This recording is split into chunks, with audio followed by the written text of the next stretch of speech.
Not every mystery is solved. Not every story is told. And sometimes the darkest secrets hide in the most ordinary places. Welcome to True Crime Searchlight. Today, we step into the quiet town of Maplewood, where the disappearance of a beloved schoolteacher shocked an entire community and revealed secrets no one saw coming. Maplewood, a small Midwestern town with a population just under 12,000, was the kind of place where front doors were rarely locked and neighbors still brought each other pies during the holidays. At the heart of this town was Emily Carter, a 32-year-old elementary school teacher whose warmth seemed to touch everyone she met. She taught fourth grade at Maplewood Elementary. Parents described her as patient, energetic, and unusually dedicated. She ran after-school tutoring sessions, helped with the drama club, and was often the first car in the school parking lot and the last one to leave. Emily wasn't married, though she was known to be dating off and on. Friends described her as private when it came to her romantic life, but generous with her time and affections otherwise. So, when Emily failed to show up to school one Tuesday morning in early September, it immediately raised alarms. The school secretary called her cell phone. No answer. Colleague drove by her apartment. Her car was still parked outside, but her phone went straight to voicemail. By noon, the principal had no choice but to call the police. Maplewood had never experienced a teacher simply vanishing. And that's how the mystery of Emily Carter's disappearance began. Investigators entered Emily's apartment with the landlord's permission later that afternoon. What they found was puzzling. The apartment was neat, too neat. Her handbag sat on the counter, her wallet inside. Her keys were still in their dish by the door. Her phone, however, was missing. There were no signs of forced entry, no struggle, nothing broken. It looked as though she had simply stepped out for a moment and never returned. The neighbors reported last seeing her the evening before, around 7 p.m., carrying groceries inside. One neighbor swore she heard a muffled argument later that night, but couldn't place the voices. At first, police suspected a random act of violence. Perhaps she had been abducted while on an evening walk. Perhaps she had encountered the wrong person at the wrong time. But as investigators traced Emily's last known steps, the story began to unravel in ways no one could have expected. By Wednesday, Maplewood was buzzing. Flyers with Emily's smiling school portrait were plastered on telephone poles, taped to cafe windows, and posted outside the grocery store.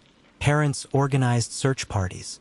Students wrote prayers on sticky notes and left them on her classroom door. Emily's parents, who lived in a nearby county, arrived and pleaded for her safe return on local TV. She loved this town. She loved her kids. Please, if anyone knows anything, bring our daughter home. Her mother cried, gripping her husband's hand so tightly his knuckles turned white.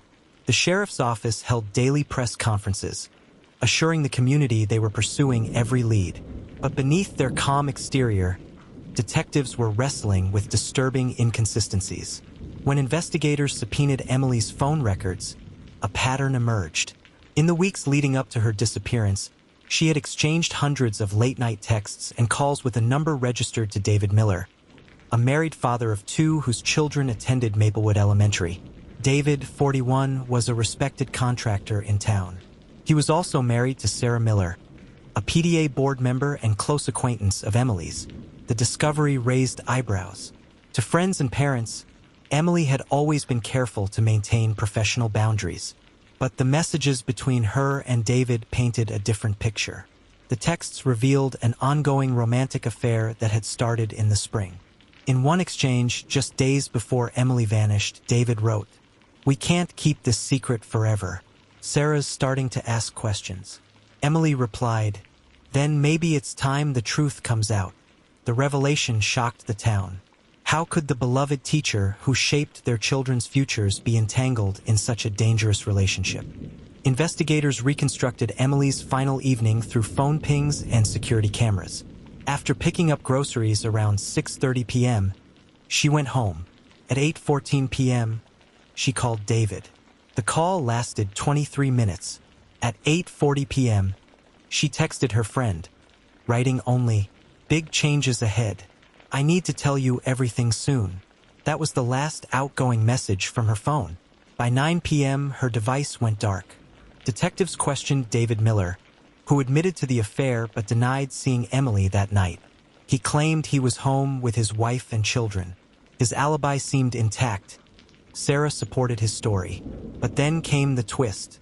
As investigators dug deeper, they discovered that David's work truck had been spotted on a traffic camera at 9:17 p.m., just 3 blocks from Emily's apartment. When confronted, David said he had simply gone for a late drive to clear his head. He insisted he never saw Emily that evening. Detectives weren't convinced. But without a body, without physical evidence, they couldn't make an arrest. The case seemed stalled. Then, 3 weeks after Emily's disappearance, a hunter made a chilling discovery in the woods just outside Maplewood. On a chilly October morning, police were called to a patch of state forest land about 6 miles outside town. There, partially concealed under leaves and branches, lay the body of a woman. It was Emily. Her autopsy revealed she had been strangled. Defensive wounds were found on her hands and arms, suggesting she had fought back. Time of death was estimated to be within hours of her disappearance. The small town that once clung to hope was plunged into grief and anger, and the investigation took on a darker urgency. Everyone assumed the affair would point straight back to David Miller. But as forensic evidence trickled in, the story twisted yet again. Fibers found on Emily's clothing did not match David's truck upholstery, but matched fabric from Sarah Miller's SUV. Even more damning, investigators uncovered surveillance footage from a gas station near the forest showing Sarah's SUV at 10:05 p.m. the night Emily vanished. When pressed, Sarah broke. She admitted she had confronted Emily that evening. According to Sarah, she had discovered the affair weeks earlier but had chosen to remain silent, hoping it would end. On the night of Emily's disappearance, Sarah said she followed her husband's truck and confronted Emily in her apartment parking lot. The confrontation turned into an argument. Sarah claimed Emily threatened to expose the affair publicly. In a moment of rage, Sarah snapped, and Emily never made it out alive. Sarah Miller was arrested and charged with second-degree murder. The trial gripped Maplewood for months. In the courtroom, prosecutors painted Sarah as a woman scorned, driven by jealousy to eliminate her rival. The defense argued it was a crime of passion, not premeditated murder, and that Sarah had acted out of a temporary loss of control. David testified against his wife, admitting to the affair but denying any involvement in Emily's death. The community's sympathy for him was mixed. Some saw him as a broken man caught in tragedy, while others whispered that his betrayal had set the entire chain of events in motion. Parents who once shared bake sales and PTA meetings sat on opposite sides of the courtroom. Emily's students testified tearfully about their favorite teacher, clutching photographs of class projects she had helped them with. After 2 weeks of testimony, the jury found Sarah guilty of second-degree murder. She was sentenced to 25 years in prison. The verdict did little to heal Maplewood. Emily's death left an unfillable void in the lives of her students, her colleagues, and her grieving parents. David moved away within months, unable to face the whispers and stares. His marriage was destroyed, his reputation shattered. Sarah, once a respected mother and PTA leader, became a cautionary tale, a reminder of how quickly passion could turn to violence. As for the town, Maplewood would never again feel like the safe haven it once was. For every parent dropping off a child at school, every teacher walking alone to their car, there lingered the memory of Emily Carter, the bright light extinguished far too soon. And in Maplewood, the question still lingers: if love, betrayal, and rage could take Emily Carter's life, what secrets might be hiding in your town? In the years that followed, true crime enthusiasts across the country dissected Emily's case. Podcasts replayed her story, YouTube videos analyzed her texts, and articles debated who bore the greater blame, David for his betrayal or Sarah for her crime. But in Maplewood, the story was never about scandal. It was about loss.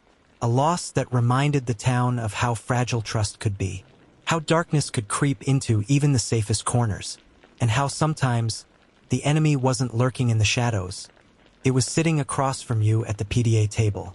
Emily's classroom remains dedicated to her memory, with a plaque that reads, "She gave light to every child she taught." And though she is gone, her light endures.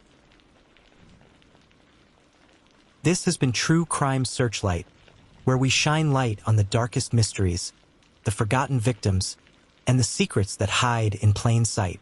If you found this story compelling, don't forget to like, share, and subscribe so you never miss our next case. Thank you for watching. This is True Crime Searchlight, shining light where darkness hides.